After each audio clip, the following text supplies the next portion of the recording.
Hello friends, இந்த week ஃபுல்லாமே ஒரே ஃபங்க்ஷன்ஸ் தான். மேரேஜ், ரிசப்ஷன், வளைகாப்பு அப்படின்னு சொல்லிட்டு நாங்கள் அப்படி தான் சண்டே கிளம்பி ஒரு ரிசப்ஷனுக்கு தான் வந்து போயிருந்தோம். இப்போ ஒரு 4-5 நாளாக கண்டினியூஸாக மழை பெஞ்சிட்டே இருக்கனால ஆற்றுல நல்லா தண்ணி திறந்து விட்டுருந்தாங்க. அப்போ மழை வேறு தூரிட்டு இருந்துச்சு. நின்று கூட பிக்சர்ஸ் எடுக்க முடியல.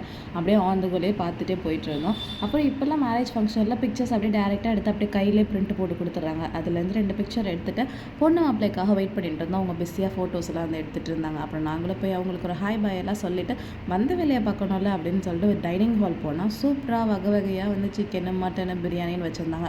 கறி விருந்துக்கு போகிறோன்னா மார்னிங் பிரேக்ஃபாஸ்ட் எல்லாம் ஸ்கிப் பண்ணிடணும். அப்படி ரொம்ப பசிக்குதுன்னா லைட்டாக சாப்பிட்டு போனால் தான் வெயிட்டாக கல்யாண வீட்டில் போய் சாப்பிட முடியும்னு சொல்லி எங்கள் அம்மா எப்போவுமே சொல்லுவாங்க.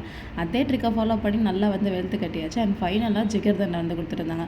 மதுரை ஃபேமஸ் ஜிகர்தண்டா, செம்ம டேஸ்ட். அதையும் குடிச்சிட்டு சரி வந்த வேலை முடிஞ்சு வீட்டுக்கு கிளம்பலான்னு பார்த்தா மழை சரியாக பிடிச்சிக்கிச்சு. சரி மழை விட்டோன்னா போவோம்னு சொல்லி வெயிட் பண்ணால் தெப்பக்குளம் மாதிரி தண்ணி ரோட்டில் தேங்கிக்கிச்சு.